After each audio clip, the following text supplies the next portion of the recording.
আসসালামু আলাইকুম everyone, May from ইনসাসিনাট। কেমন আছেন সবাই? আজকে আপনাদের জন্য নতুন একটি মেহেদি ডিজাইন টিউটোরিয়াল নিয়ে চলে আসছি। আজকে প্রায় অনেক দিন না অনেক মাস কোনো ভিডিও দেওয়া হয়নি। পার্সোনালি আমার কাছে মনে হচ্ছে যে আমি প্রায় অনেক যুগ পরে মেহেদি ডিজাইন টিউটোরিয়াল করতে বসলাম। আসলে ব্যস্ততার কারণে আর সেভাবে ডিজাইনও করা হয়নি, ভিডিও করা হয়নি, তাই আপলোড করাও হয়নি। ইনশাল্লাহ এখন থেকে আবার কন্টিনিউ ভিডিও দেওয়ার চেষ্টা করব। আসলে অনেক দিন পরে ডিজাইন করতে বসলাম, তো মনে হচ্ছিল যে কোন ডিজাইন করব ডিসাইড করতে পারছিলাম না কোনটা দিয়ে শুরু করব। তাই আজকে সিম্পল ডিজাইনটা করলাম।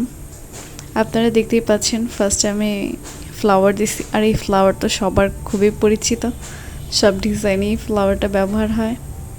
এরপরে কিছু লিফ ছিল, দেন হচ্ছে আমি সাইড থেকে গ্রিড দিয়ে দেন বড় লিভসগুলো দিয়ে নিলাম। এরপর হচ্ছে আমি যে জায়গাগুলো ফাঁকা রেখেছিলাম ভরাট করার জন্য বা বোল্ট করার জন্য, সেগুলো বোল্ট করে নিয়েছি। এখন কিন্তু ডিজাইনটা একদম পুরো মানে বোঝা যাচ্ছিল ভালোভাবে যে আসলে কি ডিজাইনটা করেছি। আসলে এই ভরাটগুলো, ফাঁকা জায়গাগুলো ভরাট করে না দিলে না আসলে ডিজাইনটা আসলে সঠিকভাবে বোঝা যায় না। আর ডিজাইনটি আপনাদের কেমন লেগেছে অবশ্যই জানাবেন। দেখা হচ্ছে অন্য ভিডিওতে। Thank you for watching.